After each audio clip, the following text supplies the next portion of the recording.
تكوين خروج لاوين عدد تثنية يشوع قدراء صموئيل أول صموئيل تاني ملوك أول وملوك تاني أخبار أول وأخبار تاني عذرا نحمية أستير أيوب مزامير أمثال جمعة نشيد أشعياء وأرميا مرافي أرميا حسقيال دانيال هوشع يوئيل عاموس عبديا يونان ميخا نحوم حبقوق وصفانيا حجي زكريا ملاخي ولا ننسى أيضا الأسفار القانونية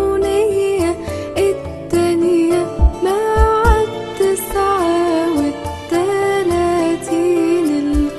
القانونية الأولى يا يهودي وباروك تكملة دانيال وأستير حكمة يشوع وسليمان وسفري المكابين متى مرقس لوقا يوحنا أعمال الرسل ورسائل بولس لروميا وكورنثوس الأولى ثم الثانية غلاطيا أفسس فيليبي وكولوسي تسالونيكي الأولى والتانية تيموثاوس الأولى والتانية تيتوس فيليمون عبرانيين ورسائل الجماعة وتشمل يعقوب رسالة بطرس 2 يوحنا 3 ويهوذا وأخيرا رؤيا يوحنا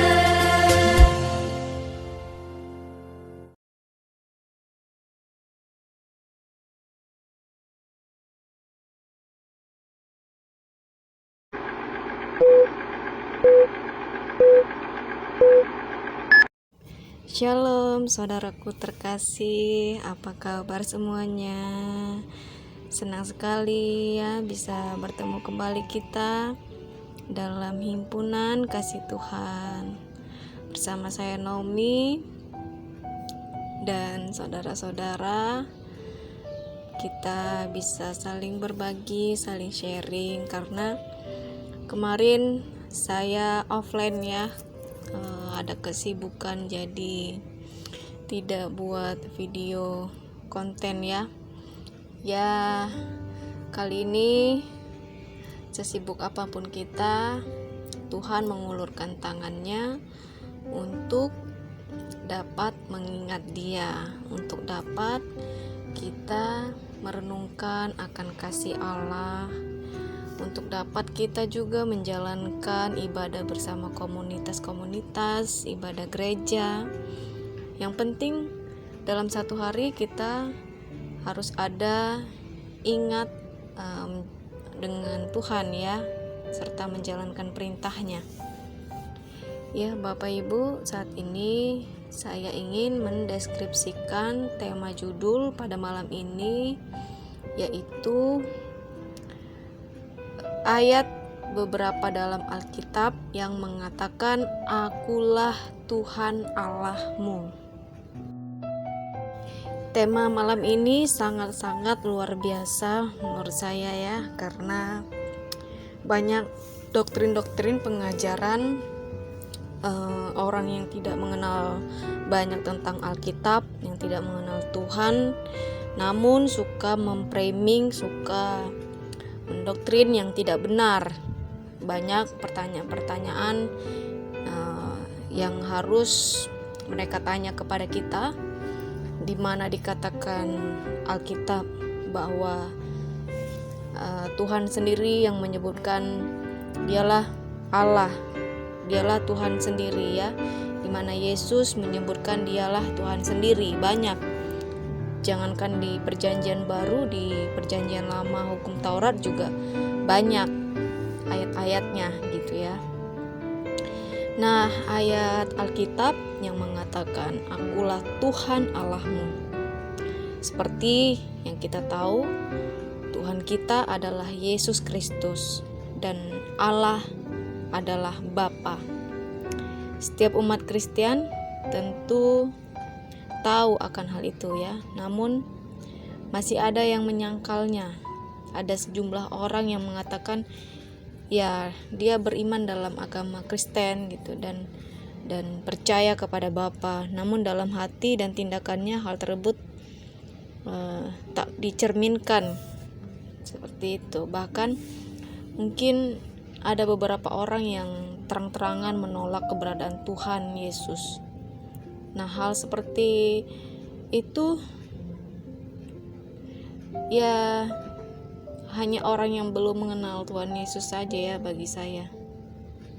Karena sebagian orang yang suka framing, kebanyakan orang yang tidak mengenal Tuhan.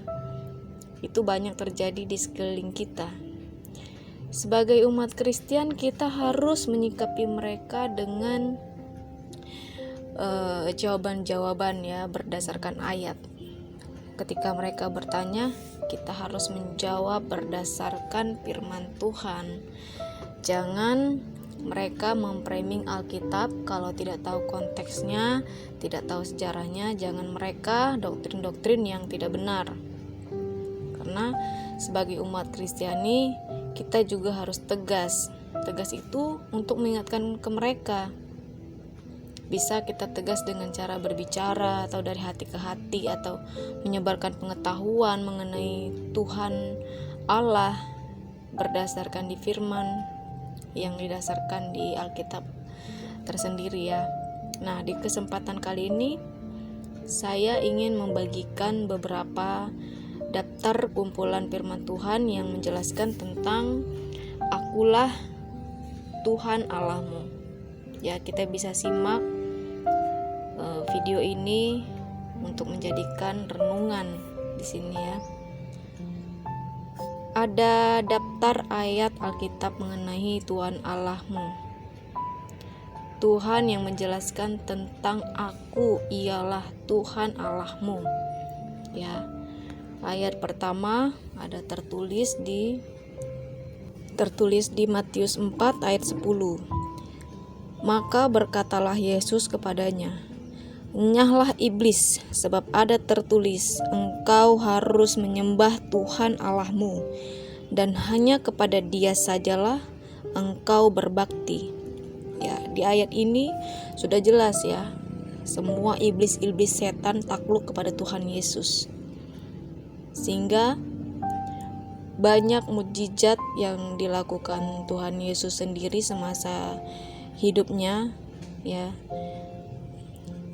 Bisa kita lihat ya film-film kisah itu di mana ada orang kesurupan, lalu Tuhan Yesus datang turun dari perahu, dia langsung menghardik iblis itu sehingga iblis itu pun keluar lalu masuk ke babi-babi ya. Luar biasa dahsyat, dan kita sebagai anak Tuhan juga punya kuasa atas itu ya, karena Tuhan bersemayam dalam diri kita sehingga iblis tidak mudah merongrong untuk memasuki ya atau masuk ke dalam tubuh kita jika iman kita kuat ya. Hal-hal gelap, hal-hal gaib bisa ditengking dalam nama Tuhan Yesus ya.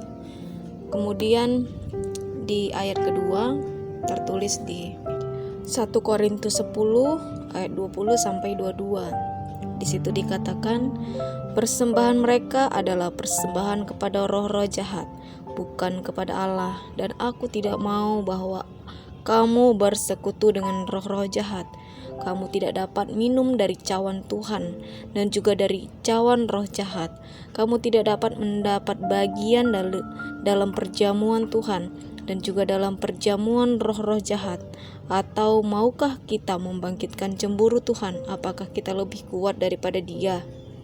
Jadi saudaraku, jika ada di antara kita sebagai anak Tuhan melakukan persembahan-persembahan roh-roh jahat, ya, itu di luar konteks dari Kristus. Walaupun dia mengikut Tuhan, tapi dia menjalankan tidak berkenan di hadapan Tuhan, berarti dia pengikut iblis, ya. Dia sudah tersesat, sudah tidak seturut dengan sebagaimana yang dianjurkan Tuhan Yesus, ya. Nah, banyak orang yang seperti itu. Kita harus benar-benar telaah jika ada orang-orang terdekat kita yang begitu, karena terkadang iblis ini bisa merasuki diri setiap manusia, apalagi anak-anak Tuhan. Kalau kita mudah dirasuki, mudah percaya hal-hal gaib, maka kita cepat sekali ya untuk dapat ilmu hitam, dapat mengambil hal-hal yang buruk dari mantra-mantra begitu ya. Aduh, jauhkanlah ya dari kehidupan kita itu, karena sia-sia hidup kita, tidak beroleh hidup yang kekal melainkan binasa. Kemudian ayat yang ketiga tertulis di situ dikatakan, Matius 22:37-38. Jawab Yesus padanya, kasihilah Tuhan Allahmu dengan segenap hatimu dan dengan segenap jiwamu dan dengan segenap akal budimu. Itulah hukum yang terutama dan yang pertama. Haleluya. Jadi sesama iman, sesama umat Kristen, kita paling penting itu mengasihi. Yang utama, yang patut kita kasihi adalah Tuhan Allah kita. Yang kedua, sesama. Sesama itu tergolong dari kedua orang tua yang pertama, kemudian saudara, sanak famili, dan orang-orang terdekat, termasuk itu teman, sahabat karib gitu ya. Karena konteks pada dasarnya kasih itu tidak ada di agama lain, ya, tidak ada tertulis di agama lain, melainkan hanya di Kristus, ya. Karena kita mempunyai Roh Kudus, maka kita dianjurkan untuk saling mengasihi sesama, sekalipun musuh tetap harus kita kasihi. Jangan kita mengasihi pacar kita baru mengasihi Tuhan, ya. Itu jauh sekali. Yang ada pacar kita nanti yang bawa ke surga gitu ya. Bukan ya saudara. Kita harus kasihi Tuhan terlebih dahulu, karena Tuhan itu hidup di dalam diri kita. Baru selanjutnya kita kasihi manusia dan siapapun. Kemudian ayat yang menjadi sangat penting, bahwa Tuhan Yesus sendiri dalam hukum Taurat, ya, sudah ada tertulis di Yeremia, bahwa di situ dikatakan dalam Yesaya 45 ayat 5-8, Akulah Tuhan dan tidak ada yang lain, kecuali Aku, tidak ada Allah. Aku telah mempersenjatai engkau, sekalipun engkau tidak mengenal Aku, supaya orang tahu dari terbitnya matahari sampai terbenamnya bahwa tidak ada yang lain di luar Aku. Akulah Tuhan dan tidak ada yang lain yang menjadikan terang dan menciptakan gelap, yang menjadikan nasibmu mujur dan menciptakan nasib malang. Akulah Tuhan yang membuat semua ini. Hai langit, teteskanlah keadilan dari atas, dan baiklah awan-awan mencurahkannya. Baiklah bumi membukakan diri dan bertunas keselamatan, dan baiklah ditumbuhkannya keadilan. Akulah Tuhan menciptakan semuanya ini. Di situ dikatakan tidak ada Allah lain ya. A itu A kecil. Itu berarti selain Allah Bapa ya, bukan Allah Kristus, melainkan Allah lain gitu ya. Jadi tidak ada di dunia ini yang menyatakan dirinya Tuhan. Tuhan di dunia ini hanya satu. Agama boleh banyak, rasul boleh banyak, tapi sang juru selamat hanya Tuhan Yesus Kristus. Amin. Saudara terkasih, baik sebelum kita akhiri, itu saja yang mungkin saya sampaikan. Next time kita akan saling menyimak, saling memahami, dan saling sharing kembali ya. Mari satukan hati kita dalam doa. Haleluya. Bapa kami terkasih, segala puji syukur kami panjatkan atas hadirat-Mu saat ini Tuhan, di mana kiranya kami sudah saling memahami tentang firman-Mu, saling belajar tentang keagungan dalam tuntunan oleh firman-Mu yang menyatakan bahwa Engkaulah Tuhan Allah, Engkau sendiri yang menyebutkan aku dan Bapa adalah satu. Nabi boleh banyak di dunia ini Tuhan, guru-guru boleh banyak, rasul-rasul boleh banyak, tapi tidak ada yang menyelamatkan manusia kecuali hanya daripada-Mu Tuhan. Kami sangat mengagungkan Engkau Bapa. Kami sangat berterima kasih pada-Mu Tuhan, sebab kami tercipta dari lahir sampai sekarang hanya karena Engkau. Engkau sudah gariskan kehidupan bagi setiap kami. Engkau sudah membuat diri kami bertahan hidup, maupun Engkau sudah gariskan kematian dalam hidup kami. Semua juga sudah Engkau tentukan dalam hidup kami Bapa. Apa yang sudah Engkau rencanakan, terjadilah yang baik dalam diri kami. Kami percaya Tuhan, kami hidup punya tujuan, sebab kami punya Allah yang hidup, Allah yang besar, Allah yang agung, Allah yang penuh kasih. Hanya pada-Mu tempat kami menopang Tuhan. Hanya pada-Mu tempat kami meminta dan mengadu. Tidak ada siapapun di dunia ini yang dapat menyangkal Engkau Bapa. Sekalipun ada, itu hanya nabi-nabi palsu. Ya Bapa, sebelum kedatangan-Mu yang kedua, ajarlah kami untuk lebih memperbaiki diri ini, untuk bisa bertobat Tuhan, untuk dapat melihat jalan-Mu yang lurus, untuk dapat menjalani kebenaran akan firman-Mu Bapa. Ajar kami juga untuk mengasihi sesama kami, agar hati dan pikiran kami tidak turut serta untuk serakah, untuk dendam, untuk tidak mengasihi Tuhan. Tapi karena Engkau mengasihi kami, kami hanya anak-anak-Mu, biji mata-Mu Tuhan. Kami sebagai pengikut-Mu, kami layak untuk menerima kasih-Mu. Begitupun kami layak untuk mengasihi sesama kami. Bapa, kami bersyukur punya Tuhan seperti Engkau Bapa. Engkaulah denyut nadi diri kami, Engkaulah nafas kehidupan kami. Kami serahkan semua ke dalam tangan-Mu Bapa. Terima kasih juga karena kami sudah menyimak berapa firman-Mu, mendengar, memahami, serta berbagi untuk sharing Tuhan. Ampuni kami jika kami mempunyai kesalahan dan dosa. Ya Bapa, terima kasih berkat penyertaan-Mu. Saat ini kami sudah berdoa Tuhan. Kami mengucap syukur dalam nama Tuhan Yesus Kristus. Haleluya. Amin. Terima kasih Bapak Ibu. Kiranya video ini dapat mengedukasi serta bermanfaat bagi kita semua. Shalom. Tuhan berkati. Amin.